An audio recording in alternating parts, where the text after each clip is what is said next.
Preview.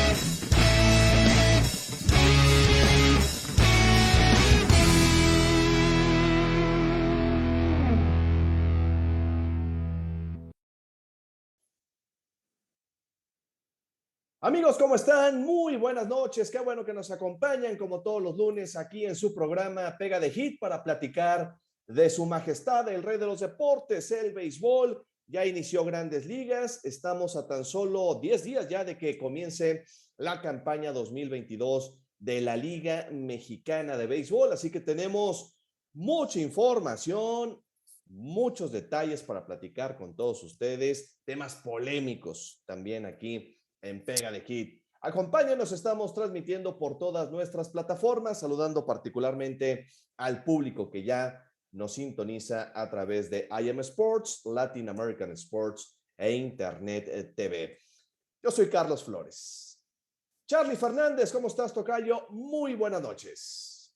¿Qué tal, Charlie? Un placer saludarte, al igual que nuestros amigos de Pega de Hit. Como cada semana, es un placer estar con ustedes para platicar de este mundo apasionante, el rey de los deportes y las grandes ligas. Pues ya, a tambor batiente, la temporada ya arrancó, un fin de semana de buenos encuentros, series interesantes, y los mexicanos viendo acción desde el principio de la campaña.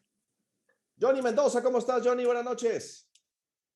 Buenas noches, Carlos, Charlie, bienvenidos amigos a esta emisión de Pega de Hit. Pues vamos a darle ya con la información. Hay mucho preparado en la agenda esta noche aquí en Pega de Hit. ¿Y les parece si comenzamos para platicar del contingente mexicano que ha iniciado en los equipos de Grandes Ligas, en los rosters de los conjuntos de Grandes Ligas? ¿Qué les parece el número? Fueron un total de 13 a final de cuentas los llamados para arrancar la temporada. 13 peloteros mexicanos y vamos a dar el orden y ahorita platicamos, damos detalles al respecto de todos y cada uno de ellos. Ramón Urias con los Orioles de Baltimore, Alex Verdugo con Medias Rojas de Boston, Andrés Muñoz con Marineros de Seattle, Luis César con los Rojos de Cincinnati, Humberto Castellanos con los D-Backs de Arizona, Daniel Duarte debutando en las mayores con el equipo de los Rojos de Cincinnati, Julio Urias con los Dodgers de Los Ángeles, Alejandro Kirk con el equipo de los Blue Jays de Toronto, José Urquidy con Astros de Houston, Giovanni Gallegos con Cardenales de San Luis, Oliver Pérez, sí, con los D-Backs de Arizona, Sergio Romo con Marineros de Seattle y Víctor Arano con el equipo de los Nacionales de Washington. Son 13 los mexicanos que han iniciado y yo creo que merece punto y aparte el tema de Oliver, ¿no? 20 campañas, hace unos meses lanzando con Toros de Tijuana, con los campeones Toros en la Liga Mexicana de Béisbol, con Tomateros de Culiacán en la Liga Mexicana del Pacífico y regresó a Grandes Ligas. Oliver, ¿cómo le hizo? Pues con mérito propio, haciendo bien las cosas. 20 campañas con los D-Backs de Arizona ahora en este 2022. Y en especial el caso de Oliver Pérez, Charlie, Johnny, amigos de Pega de Hit, creo que es bien importante mencionar que está en un equipo como los Diamantes de Arizona, que creo que le pueden dar la oportunidad de estar a lo largo de toda la campaña. No es un equipo que tenga mucha exigencia, por decirlo de alguna manera, y creo que la capacidad de Oliver Pérez le va a permitir mantenerse ahí un buen rato. Esperamos que así sea.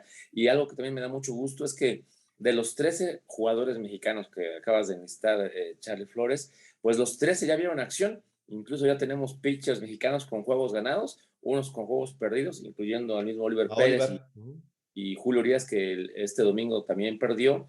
Pero sí, ya afortunadamente todos han visto acción, tanto los lanzadores como los jugadores de posición, y eso la verdad es que es bien interesante porque van a tener acción los jugadores de posición prácticamente todos los días. Incluso Alejandro Kirk con Toronto, pues ya vio acción en par de juegos, y Alejandro Kirk, pues conectó 2 imparables en 7 oportunidades. En el caso de Ramón Urias también ya vio acción en los 3 juegos del equipo de los Orioles, conectó también ya 3 imparables, y esto está muy interesante porque es un gusto ver a los jugadores mexicanos ya siendo, pues, si no titulares, van a ser regulares y constantes en los line-ups de las grandes ligas.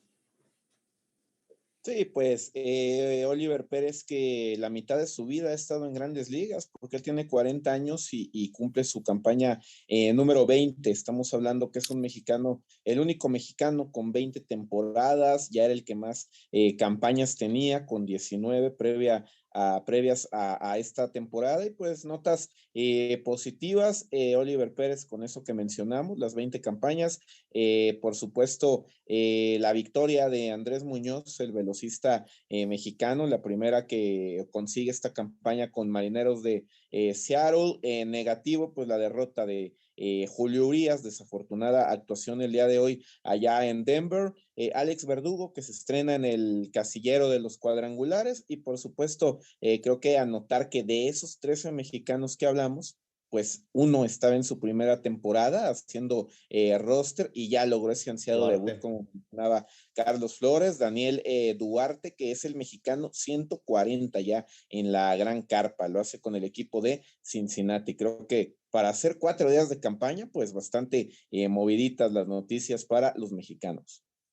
Y algo que también me gustaría mencionar, Charlie, Johnny, el caso de Verdugo, de Alex Verdugo, que ha conectado 5 imparables, está batiendo para 455 con el equipo de Boston, ya lleva una carrera anotada, un cuadrangular, 3 producidas y todo, ni más ni menos que frente a los Yankees.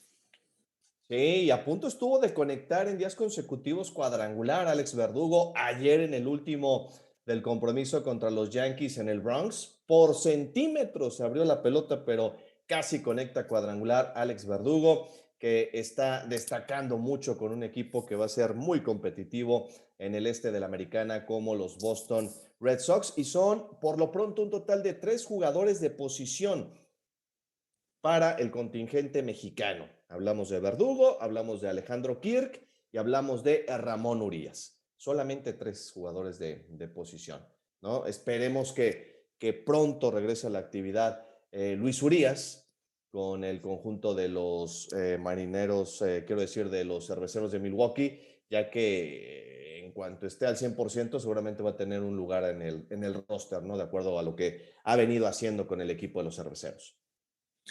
Y no estuvimos muy lejos, amigos, creo, de dar la lista o de la cantidad de jugadores mexicanos que van a iniciar la campaña 2022 en los diferentes rosters de grandes ligas. Hablábamos entre un rango de 10 a 15 jugadores, fueron 13, y en el caso de Luis Urias, en cuanto regrese, pues estarían siendo 14 peloteros nacionales los que estarían jugando en el mejor béisbol del mundo en la presente campaña.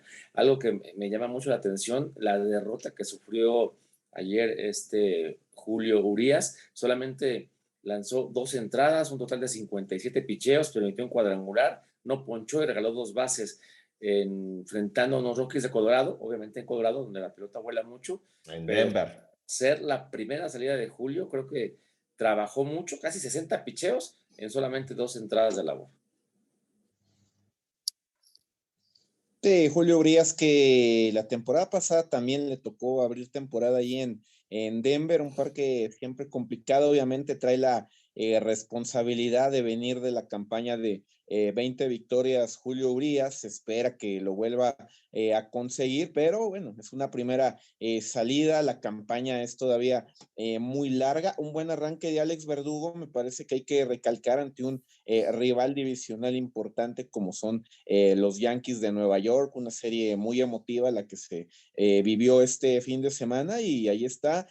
Pelotero de posición me parece que todavía son pocos, sí, así lo miro, creo que 3 es muy poca cantidad. Me gustaría que dentro de ese contingente, que ojalá fuera de 20 o más, no de 13, pero bueno, me gustaría que hubiera más peloteros de posición, no únicamente lanzadores en lo general, ¿no? Pero en fin, poco a poco se vendrá dando. Creo que fue un buen arranque de grandes ligas. equipos que confirmaron el pronóstico, que van bien, otros que han arrancado lento. Por ejemplo, estaba yo mirando, pues hay muy pocos equipos con 3 derrotas, solo Arizona y el equipo de Baltimore, me parece, iniciaron ya muy lentos. Y del otro lado, pues equipos con 3 victorias, Tampa Bay que logró barrer, pero la mayoría inició ganando serie 2-1, perdiendo de 1-2. En fin, creo que esto aún le queda muchísimo. Se han jugado únicamente 3 juegos de 162. Creo que apenas es una serie para entrar ahí al primer escarceo. Ya vendrá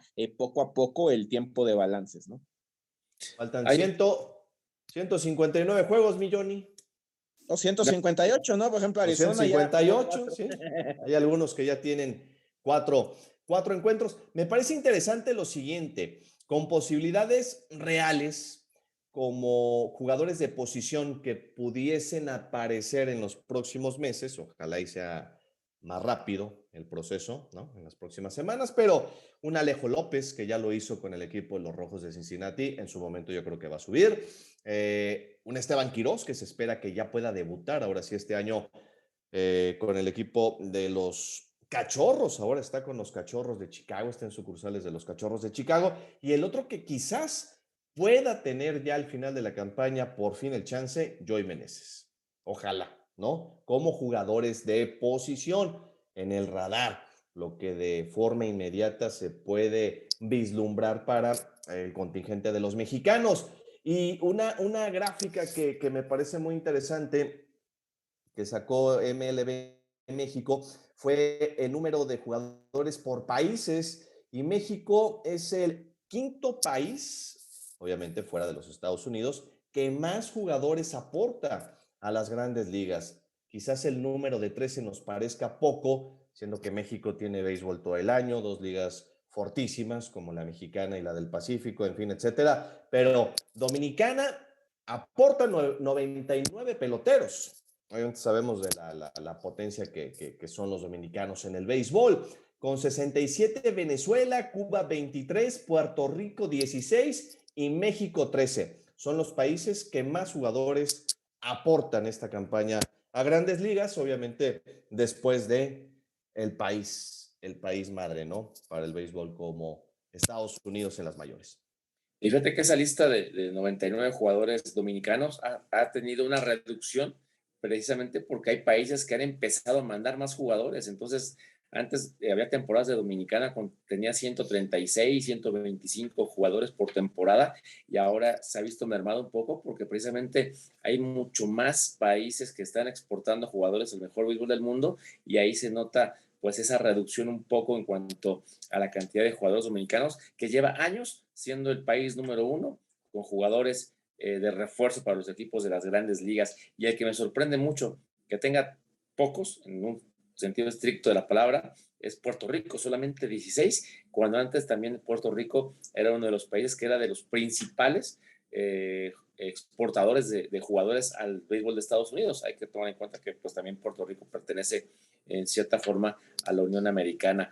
Pero algo que también me gustaría resaltar, amigos, no sé qué les parezca, el tema de que hay 3 equipos con 2 jugadores mexicanos en estos momentos en sus filas. El equipo de Cincinnati, con Luis César y Daniel Duarte, ambos ya vieron acción el día de hoy. Con el equipo de los Marineros de Seattle está Sergio Romo y también Andrés Muñoz. Y por otra parte, con Arizona, Oliver Pérez y Humbertos Castellanos. Creo que eso es importante, que de alguna forma pues haya compañeros de equipo de la misma nacionalidad, porque creo que eso les da un apoyo y un soporte y les ayuda a estar un poco más también, pues si no se cobijados o arropados, ¿no? Por un compatriota, porque a veces en ocasiones pues están muy solos los mexicanos, ¿no?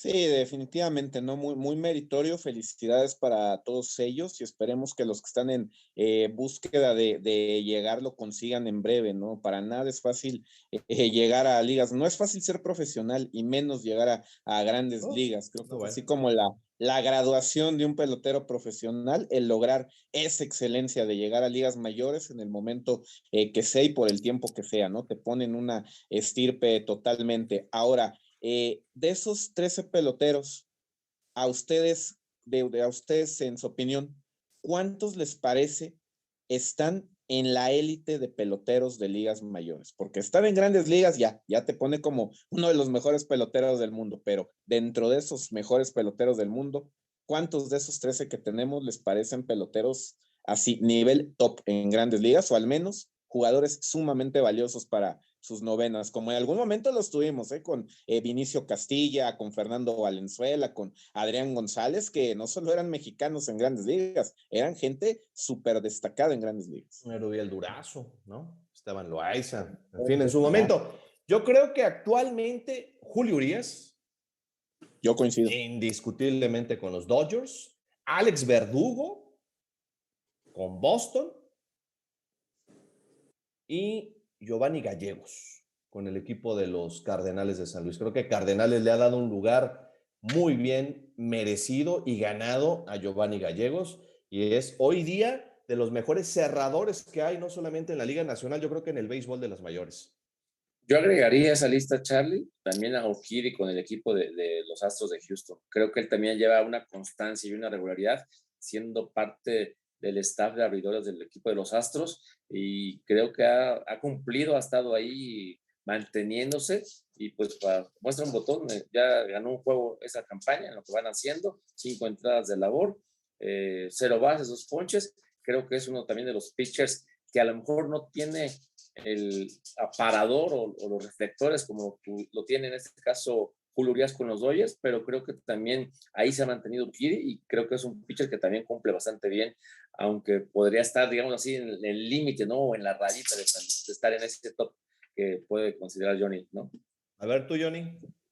Yo coincido, a Julio Urias no solamente para su equipo, yo creo que a nivel ligas mayores Julio Urias sí está en esa estirpe de ser uno de los mejores pitchers por lo que hizo el año pasado, ¿no? Y por lo que hizo en el playoff anterior. Sí, Urias yo lo tengo como uno de los mejores pitchers que hay en grandes ligas, no solo para su equipo Dodgers. Creo que Alex Verdugo sí ha tenido su gran notoriedad con el equipo de Boston. Quizá coincido con Charlie para Houston. José Urquidy ha sido un pitcher muy importante, tan así que le han dado papel en Serie Mundial, algo que no es nada, pero nada sencillo que te den la bola en juegos muy importantes. Giovanni Gallegos, ven vías de serlo, sí es un gran pitcher, creo que Cardenales le ha apostado bastante. Y otro que pudiera sumarse, me encantaría verlo dentro de esa importancia de un mexicano para su equipo, es Alex Kirk.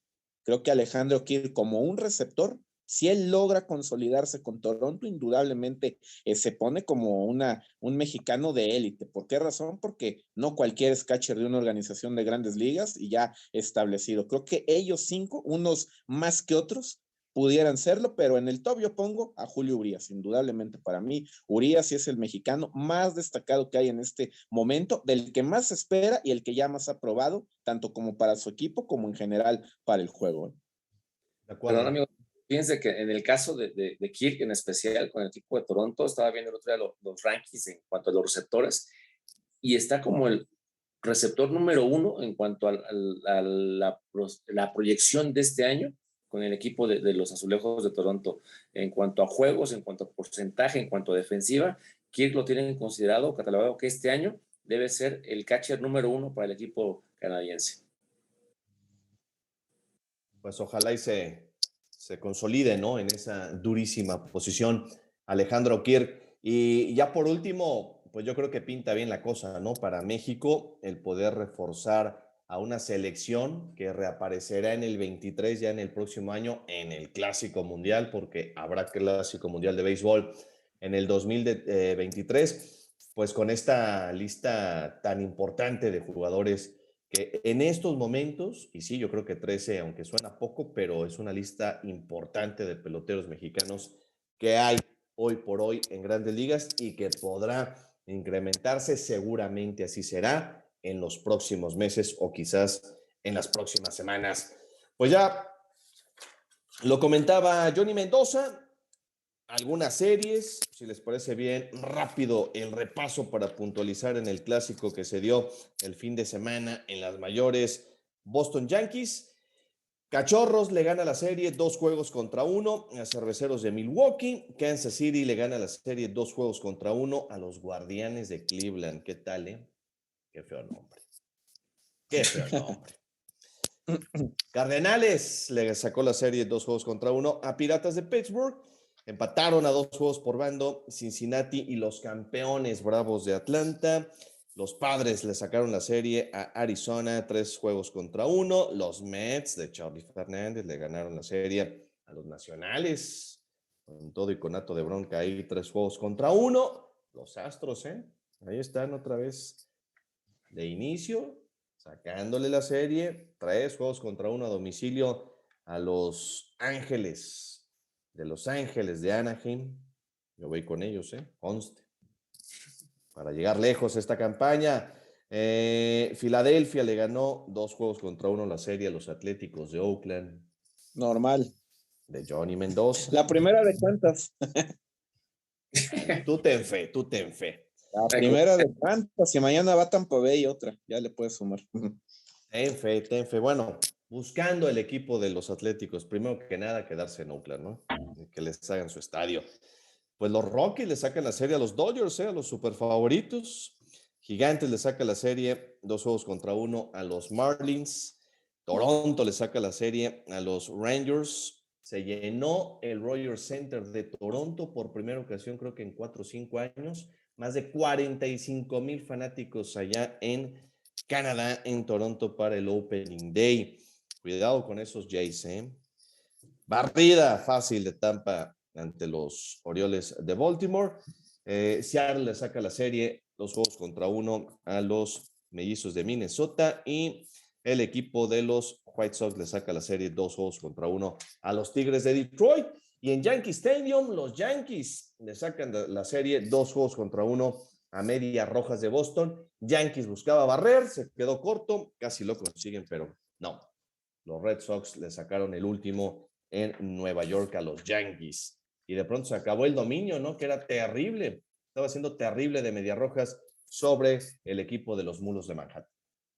¿Qué me dicen del juego del viernes? Que fue un partido de toma y daca, en donde al final de cuentas el equipo de los Yankees viene de atrás y se queda con la victoria en un partido donde Boston creo que tuvo la oportunidad de quedarse con ese partido a su favor, pero el relevo les falló a la hora cero. Sí, creo que evidentemente la serie que todos esperábamos, que todos habíamos marcado para este primer fin de semana era esa, ¿no? Boston en contra del equipo de los Yankees de Nueva York, que es la serie más llamativa, una serie muy peleada que ya da una antesala de lo que van a ser los enfrentamientos entre los Yankees y los Medias Rojas, una serie que ya vale mucho para el equipo de los Yankees porque sabemos que cada juego tiene un especial peso, juegos dramáticos, en fin, ese del viernes, como bien dices, Carlos, pues de entradas extras, auténticamente, los Yankees viniendo de atrás en par de ocasiones, empatando juego y ganando en la entrada número 11, el día de ayer también con victoria y el día de hoy pues los Medias Rojas que por fin, el domingo más bien el último juego, los Medias Rojas que logran esa primera victoria de la campaña, pero creo que es solo una gran antesala de lo que veremos en general en esta división, porque falta Tampa Bay, falta el equipo de Toronto, pero para los Yankees, pues creo que mejor imposible iniciar ganándole una serie en juegos tan cerrados al rival odiado. A ver si se mantienen así los Yankees. A ver si logran. Ojalá, ¿no? Digo, tú ibas con Boston, ya falló tu pronóstico de inicio. Mi pronóstico fue muy objetivo, quitándome el color de la franela que traemos dentro, sí, pero pues ojalá para los que seguimos a los Yankees desde hace muchos años, pueda ser el año. Arrancaron con el pie derecho, llenazos, en Yankee Stadium, y yo quiero señalar eso, llenazos en muchos parques que desde hace tiempo no registraban entradones en estos primeros días de actividad en Grandes Ligas. Yo no sé si sirvió el tema del paro laboral, el haberle metido, pues sí, un susto al fanático, pero por ejemplo lo de Toronto que ya mencionaba, espectacular. En Detroit no se llenaba ese estadio también desde hace no sé cuánto tiempo. Se llenó la casa de los Tigres, el Comerica Park, y otros tantos, otros tantos, grandes entradas en estos primeros días en las mayores. Yo creo que la gente ya estaba ávida de ver béisbol, Miss Charlie, Johnny, yo creo que ya de verdad se hizo muy larga la sequía y con lo de la huelga, como lo comentas, creo que sí tuvo que influir un poco en el tema de que la gente se volcara a las tribunas. ¿Vio? Y yo creo que sí dio un poco como presión, y a lo mejor no era la intención provocar esa reacción de la gente, pero creo que de alguna manera los aficionados valoraron que hubiera béisbol una temporada completa, con algunos ajustes en el rol de juegos, pero al final de cuentas completa la campaña, y creo que eso de alguna manera pues se reflejó en la taquilla. Y yo, Charlie, te iba a preguntar, ¿el cuadro que tienes atrás es George Brett, el que se está lanzando? No, es genérico. Ah, ok. Es una fotografía genérica. Ok, yo dije, me hace que es como George Brett Se ahí parece, ¿va? Es el lanzando. legendario tercera base de los Reales de Kansas City de la Sí. década de los 80, finales de los 70, ¿no? Años 80. Sí, no es genérico. Sí le da un aire al gran Sí. George Brett, pero no es. Okay. Otro estadio que se llenó, o que registró prácticamente un lleno y que es enorme, el de los Diamondbacks de Arizona, en la serie Padres contra D-Backs.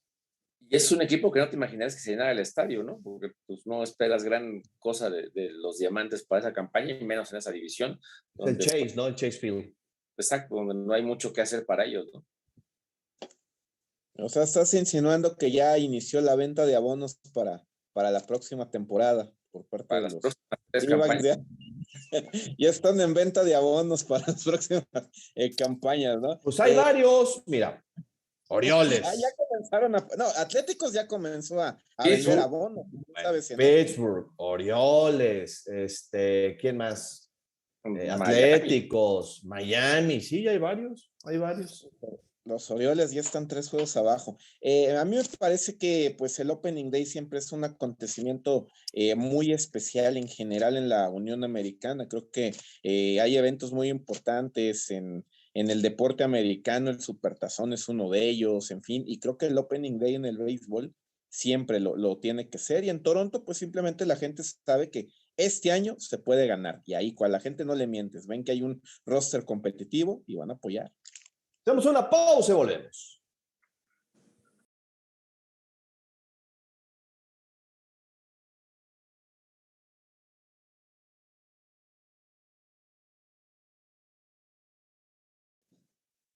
Amigos, estamos de regreso aquí en Pega de Hit y vámonos con la sección ¿Quién es quién? Aquí en Pega de Hit, la sección del conocimiento. A ver, pregunta para Charlie Fernández. ¿Ya estás listo, tocayo? Venga. Vámonos. A pronto es cuando. La pregunta es la siguiente. ¿Quién es el manager que más series mundiales ha ganado en la historia del béisbol de las grandes ligas? ¿Y cuántas? ¿Y en qué años, no? No, tampoco. Manager que más series mundiales ha ganado en la historia y cuántas. Manager de grandes ligas que ha ganado más series mundiales. Buena pregunta, mi estimado. Me imagino que tiene que ser alguien de los Yankees de Nueva York, por la gran cantidad de series mundiales, ¿no?, que han ganado, Puede ser. ¿no? ¿Quién podrá ser? ¿Quién podrá ser?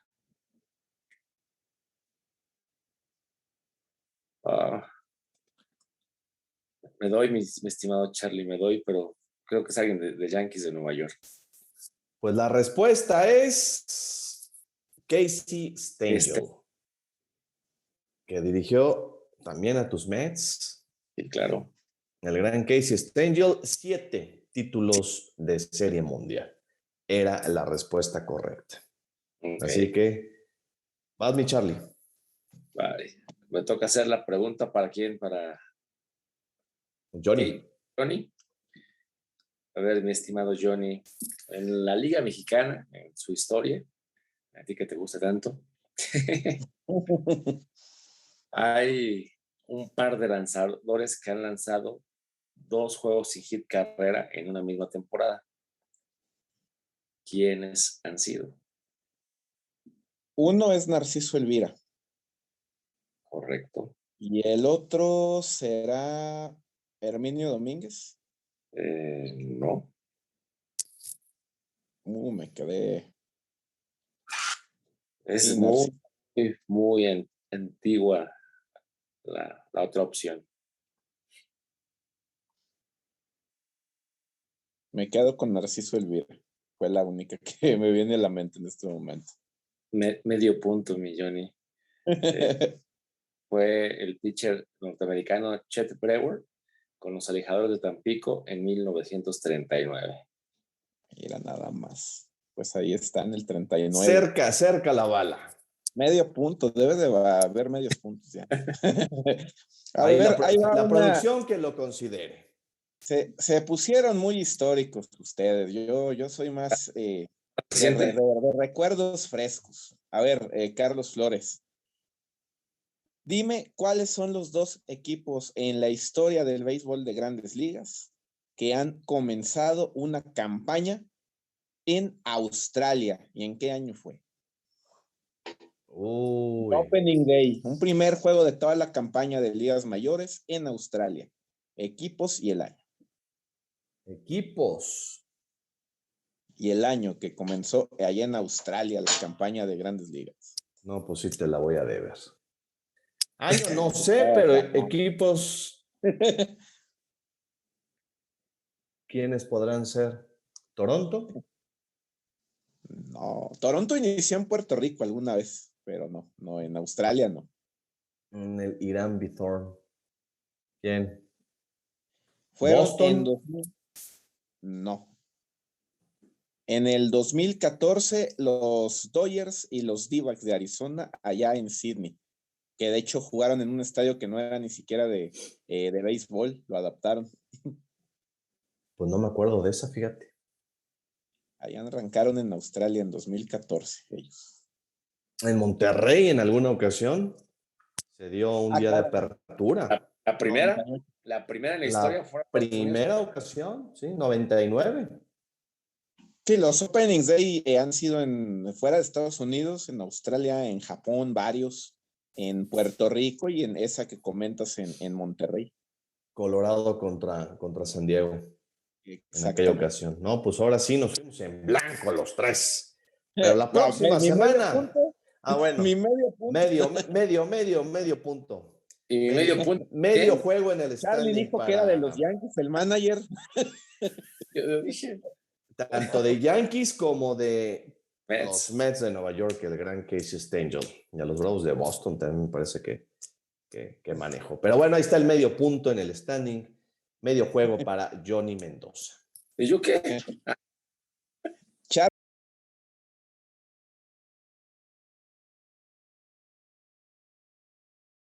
Pues bien, continuamos aquí en Pega de Hit para pasar ya al tema de Liga Mexicana, nada más rematar lo que sucedió en la serie Yankees contra Boston. Ya hablamos de la actuación de Alex Verdugo hace unos momentos, destacada.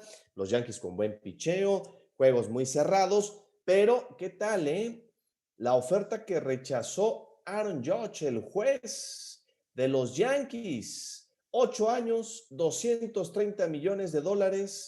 El juez les dijo no a los Yankees de Nueva York. A mí la verdad es que se me hace una peladez que ella rechazó esa cifra. O sea, la verdad es que es una fortuna, o sea. Y más allá de lo de la fortuna, que sí lo es, Charlie, un emblema de la organización, porque se está convirtiendo en ello Aaron Judge, alguien que sale de las granjas de los Yankees, que me parece puede seguir el camino que dejó Derek Jeter, llenar ese hueco de cierta manera, terminar su carrera con esa organización, todo lo que implica jugar con los Yankees, etcétera. Y de pronto dices no. Justo eso, yo me voy por eso. No sé, no lo entiendo. Llevará mensaje esta negativa porque ¿cuánto pelotero en toda su trayectoria en Grandes Ligas desearía tener al menos una temporada con los Yankees, ¿no? Por lo que ustedes me digan, por currícula, por haber vestido la franela más preciada, con más, pues no digo, pues sí, la franela más ganadora de las ligas mayores, así vamos a dejarlo, la de que te cotiza mucho como pelotero, y resulta que Aaron Judge pesa mucho y me extraña porque es un pelotero, como bien dice, surgido de la granja de Yankees y que de pronto diga, señores, yo no tengo pensado a lo mejor jugar toda mi carrera aquí. Caray, yo no sé si ya piense que en Yankees nunca va a ganar un anillo de campeón, pero la verdad a mí me extraña mucho esto. Yo creo que no va por ahí, Johnny. Yo creo que sí va por meramente cuestión económica, lo que quiera. Tanto así, Creo Carlos, que él se ¿crees? valora más o él piensa que vale más de esa cantidad de dinero que le ofrecen, pero sí creo que de alguna manera, como lo dices Charlie, pocos jugadores tienen la oportunidad de salir de los Yankees, empezar y terminar tu carrera en grandes ligas con una sola organización, y en este caso con la mejor organización que hay en Estados Unidos. Creo que eso es también un valor que te da, y como tú lo dices, estaría siguiendo los pasos de Derek Jeter y de otros pocos jugadores que han logrado ese objetivo, pero sí creo que rechazar esa cantidad, la verdad es que creo que los intereses económicos están en este momento más en la mente de Aaron Judge que la parte deportiva o la parte romántica del béisbol, ¿no? ¿Cuántos peloteros le habrán dicho en su carrera que no a los Yankees? Yo creo que muy pocos, ¿eh? Yo creo que sí, muy pocos. Muy Que hayan de pocos. plano dicho, yo a Yankees no voy nunca. O sea, yo solo lo he escuchado de Ken Griffey Jr., que en su momento él dijo, yo a Yankees jamás voy a ir y lo cumplió. Pero en general es un equipo que quiere decir, quizá en este momento, deportivamente, en este momento, no sea la mejor organización de el béisbol de ligas mayores, pero en historia, en tradición, en la estirpe que te da, pues creo que es indudable, ¿no? Sería necio decir que no. Ahora, dijeras, pues es uno más o es alguien que pasa desapercibido. No, pues es un ídolo en Nueva York. Esos Es un dicen que sí ídolo, rápidamente, ¿eh? es un ídolo de los Yankees. Es el que más camisolas vende como souvenirs. Ahora O otra de pregunta, los que más camisolas venden. perdón, una pregunta para ti, Charlie, en especial, y también para ti, Johnny. ¿Ustedes le ofrecerían más dinero a Aaron Judge de lo que le están ofreciendo en este momento los Yankees? ¿Vale más cantidad de dinero? Tiene algo en contra que son las lesiones. ¿Qué opinas, John?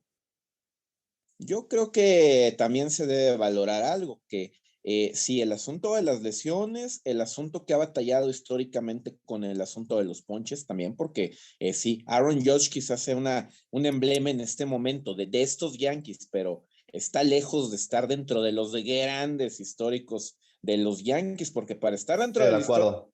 grande de los Yankees, muy pocos peloteros que no han ganado una serie mundial pueden decir que están en la gran historia de los Yankees. Uno de ellos, me parece, es Don Mattingly, por ejemplo, un gran Yankee que nunca ganó una serie mundial. Pero fuera de ahí en Yankees, tienes que ganar para decir estoy en la historia de este gran equipo en donde tantos grandes han ganado y lo han hecho varias veces. Y Aaron Judge, Stanton, pues con todo respeto, no están muy lejos porque ni siquiera han podido meterse a una serie mundial en toda su trayectoria, entonces pues tampoco es para decir, a ver, señor George, lo que quiere y lo queremos aquí, no, o sea, si él dijo no, yo creo que hasta ahí queda, ¿no? Porque hay muchos jugadores superestelares que quisieran vestir esa flanela.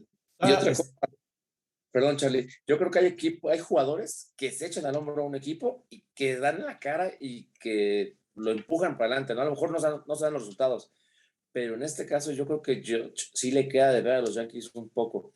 Como tú lo dices, se lesiona mucho, se poncha mucho, es muy buen bateador, es muy buen filiador, pero sí creo que se está él sobrevalorando un poco en cuanto a su rendimiento, porque hasta ahorita no ha demostrado otra cosa, más allá de ser un pelotero más arriba de lo regular, pero no ha sido la gran figura espectacular o el cañonero que ha destrozado la liga en un momento dado. Sí, todos estos Yankees, los de ahora, pues lejos de esa gran última generación de los Yankees, donde todavía varios estuvieron en la última serie mundial de los Yankees, llegada y ganada, ¿no? La del 2009, ¿sí? pero creo que George no está todavía a los niveles ni a la altura de un Bernie Williams, ni de un Paul O'Neill, ni de un Hideki Matsui y de varios más. Incluso, seamos honestos, Charlie y Carlos, ¿cuántos de estos nuevos Yankees? Yo no dudo que sean superestelares, ¿no? Porque, por ejemplo, a mí el señor LeMahieu me parece uno de los mejores bateadores que hay en el negocio del béisbol. Stanton, George, tremendos aporreadores de los que más poder tienen, pero ¿cuántos de estos Yankees han llegado a ser peloteros ganadores en otros equipos? También hay que ver eso porque sí están en Yankees, pero antes Yankees por mucho tiempo tuvo ese requisito para llegar a la franela de Yankees. Si no eras de la granja, tenías que haber sido un pelotero ganador en otras novenas. Cualquiera llegaba a Yankees, o Estos no cualquiera. peloteros claro, estos peloteros son estelares, muy buenos jugadores, pero ninguno de ellos ha sido tampoco en lo colectivo un pelotero tremendamente ganador en su carrera, ¿eh? Sí, como un Roger Clemens, como Ándale. un David Cone, ¿no? Por mencionar algunos. Claro, Cone ya llegó con anillos de Serie Mundial a Yankees y en este caso pues no hay eso. En estos Yankees no abundan los peloteros que hayan estado ya en momentos ganadores con otras novenas. Pues en fin, ojalá y no se equivoque, pero acaba la temporada y ya dijo, voy a negociar con todos los equipos. Ojalá Yankees tenga mano, ¿verdad? Pues obviamente, para que continúe ahí el Ya ha romance y pueda perdido el amor a la arreglarse. franela, yo creo. Esa es la conclusión. En Ya los no doy. Pero jugar en los Yankees. ahorita, cada vez que se paraba a batear, pues la gente ovacionándolo, ¿no? Como diciéndole, no te vayas.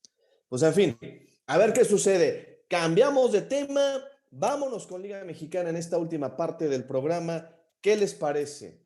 A escasos días de que se cante el play ball, creo que llega una noticia que nos sacude a todos, porque Liga Mexicana anuncia que martes y miércoles los juegos serán a 7 entradas. ¿Qué les parece? Opiniones. Vas, mi estimado Johnny, ahorita voy a dar la mía.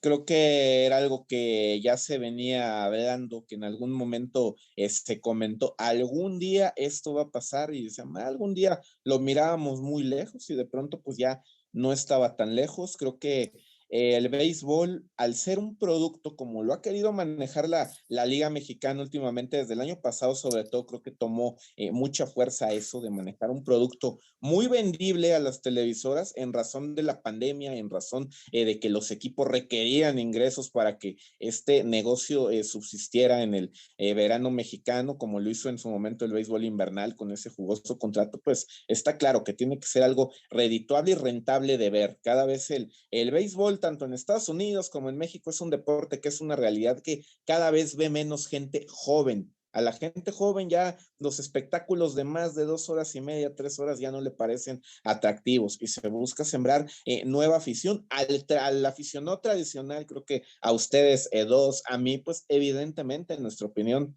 está a favor de que nos encantan los juegos de 9 entradas, porque el juego a 7 entradas es finalmente una medida emergente siempre, una doble cartelera, algo así, pero no una regla, no una constante, pero era algo que ya se veía venir. Creo que las razones son evidentemente comerciales, meramente comerciales, generadas por que el béisbol se ha hecho lento, en todas partes del mundo se ha hecho muy lento, el picheo ya no saca outs de manera tan rápida, también hay que comentarlo eso, el picheo ya no es el de antes para que los juegos transcurran rápidamente. Y pues no hay leyes escritas sobre piedra. Vamos a ver si carbura esto y si finalmente se ve que no es una medida que resulte, que guste, que no sea lo que se piensa que va a llegar a ser, pues se puede dar un paso hacia atrás, ¿no? Y el próximo año ya volver a lo de siempre.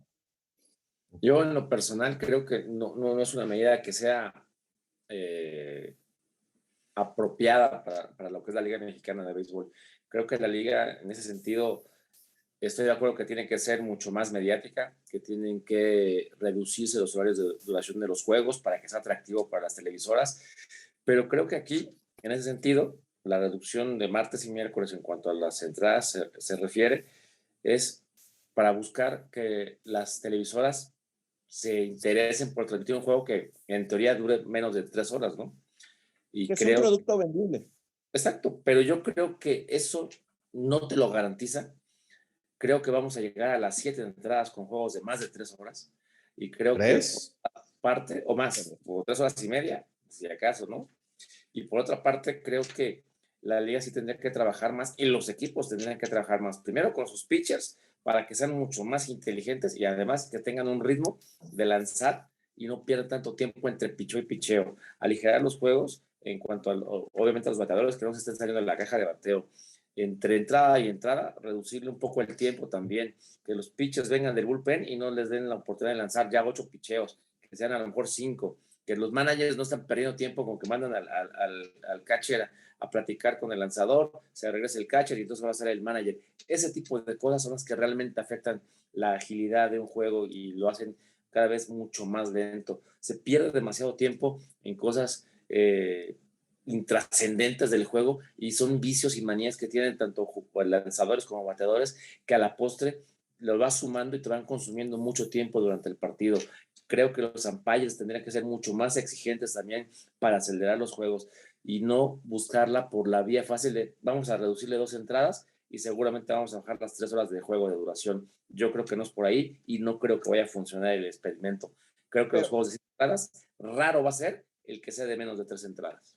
Pero fíjate, Carlos, aquí me estás diciendo que los juegos de 7 innings, raro va a ser el que va a acabar en 3 entradas, pero imagínate si nos seguimos con los de 9. O sea, no estoy a favor, yo coincido contigo, creo que la tradición de la Liga Mexicana pues debería seguir igual a 9 entradas, ¿no? Y buscar más celeridad.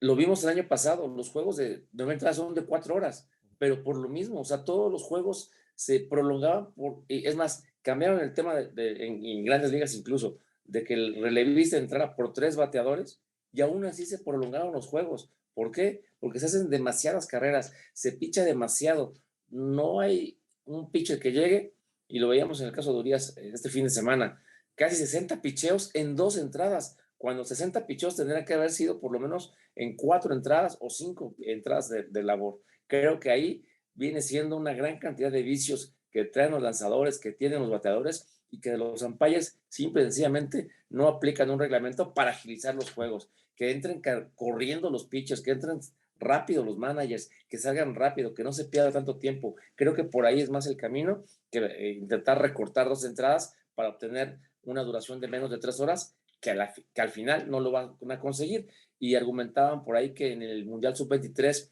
hubo juegos hasta de 2 horas 15, de 1 hora 45. No se juega con la misma velocidad un campeonato Sub-23, que es en teoría amateur, a un juego profesional y mucho menos de Liga Mexicana. Y habrá también cronómetros, ¿no? Sí. Ya entran los cronómetros.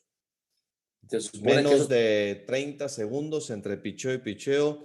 Habrá cronómetros en todos los parques de la Liga Mexicana de Béisbol. Evidentemente se busca reducir la duración de los juegos y se dice que bajo un estudio, los días que menos acude el público a los parques de Liga Mexicana son los martes y los miércoles.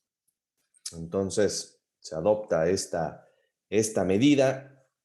Evidentemente, pues a los que ya llevamos muchos años en esto, pues no nos parece, pero yo creo que debemos dar el beneficio de la duda, a ver qué sucede. Es difícil saber qué es lo que va a pasar, ¿no? No tenemos la bolita mágica, no sabemos si los juegos van a bajar su duración o no. Lo que sí es verdad también, y yo creo que tenemos que ser muy honestos todos, que en muchas ocasiones, durante muchos años, juegos larguísimos, nosotros mismos cuestionábamos si era sano estar en un parque de béisbol a las 11:30, 12 de la noche por temas de lluvia, por temas de carreraje, por temas de mal picheo, de muchas carreras o de lo que sea. Fíjate, La liga, perdón, Johnny. Yo creo que muchos, también bien, hay que ser honestos, criticábamos esa duración de juegos, ¿no? Estoy de acuerdo en Y eso, había pero acabas de muchos, o hay mencionar algo bien muchos. importante. Ese reglamento de las 3 medias horas ya es obsoleto. Ese reglamento Cuando llueve. lo tienen que quitar, por el amor de Dios. Es increíble que esté medio lloviznando o que está cayendo el diluvio y que sabes que no va a haber juego y te tengas que esperar 3 medias horas para reiniciar un partido o para anunciar que se va a cancelar. Creo que ese tema sí lo deberían de corregir en cuanto a la Liga Mexicana se refiere, en la parte de intentar no tener a los aficionados más de 5 horas en un estadio de béisbol. Sí, ahora también la Liga Mexicana, yo sí creo que es una liga de mucho bateo. Eso creo que indudablemente lo hemos visto y lo hemos comentado en diversos espacios que la Liga Mexicana se ha convertido en una liga de mucho bateo, en donde en general se hacen carreras en los juegos y no es malo decirlo, en Estados Unidos también hay ligas de mucho bateo, la Liga del Pacífico es más de bateo que la Liga Internacional, por ejemplo, y la realidad de la Liga Mexicana es esa, que es una liga de mucho bateo. Ahora, el asunto de buscarle martes y miércoles, pues es hacer un producto más digerible, ¿no? Porque evidentemente los juegos van a durar menos a 7 entradas, es lógico. Un juego que se va a jugar a 7 entradas va a durar necesariamente menos que uno que se juegue a 9 o que se iba a jugar a 9. El gran reto, creo yo aquí, y ya lo mencionaste, Charlie, es ver si con esas 7 entradas, si sabiendo que vamos a 7 y que es un juego sencillo, que no estamos ocupando muchos lanzadores, en fin, si se puede acabar todo en 3 episodios. Ese es el gran reto, porque en 3 horas, correcto, en 3 horas, porque si volvemos al aspecto de que no son 3 horas 20, 3 horas y cuarto, 3 horas y 25, va a darse el mismo problema de así empezó el béisbol, en lugar de durar 3 horas, se pasó a 3:20, 3:25 y ahora ya la duración de un juego de 9 entradas es de 4 horas realmente. Yo creo que ese es el gran reto. Si Liga Mexicana logra que pues al menos el 80% de sus juegos a 7 episodios acaben justo en la raya, en la línea de las 3 horas, habrá triunfado esta idea y quizá se quede, pero si no, ¿qué va a ocurrir? Esa es la gran disyuntiva. Pues volveremos a los juegos de 9, ¿no? Eso sí, dijo la liga, es un año de experimento. Si no funciona, bueno, pues se regresará pero los juegos de 9, Charlie, pues van a durar entonces a lo normal en el 23. 4 horas, entonces tienes que buscar agilizar esto de la manera que pues sí, sea. Grandes Ligas tiene el mismo problema, juegos de 3 horas 20, 3 horas y media prácticamente, 3 horas 30. En fin, Hay que por pedir, último... Perdón, a los aficionados, Charlie y Johnny, que nos digan qué les parece, si están de acuerdo, claro. no están de acuerdo, qué proponen para agilizar los juegos, cuál sería para ellos la medida que debería de aplicarse para que haya una reducción en la duración de los partidos de la Liga Mexicana. Por último, los Tigres de Quintana Roo jugarán en Puebla momentáneamente, regresarán a su antigua casa, en la Ciudad de México, Puebla, porque todavía no terminan la construcción o remodelación del Beto Ávila, y vaya refuerzo, este sí o no, Johnny Mendoza, bombazo de los Diablos Rojos, Chris Davis, el ex cañonero de los Atléticos de Oakland con los Diablos Rojos del México, pedazo de contratación.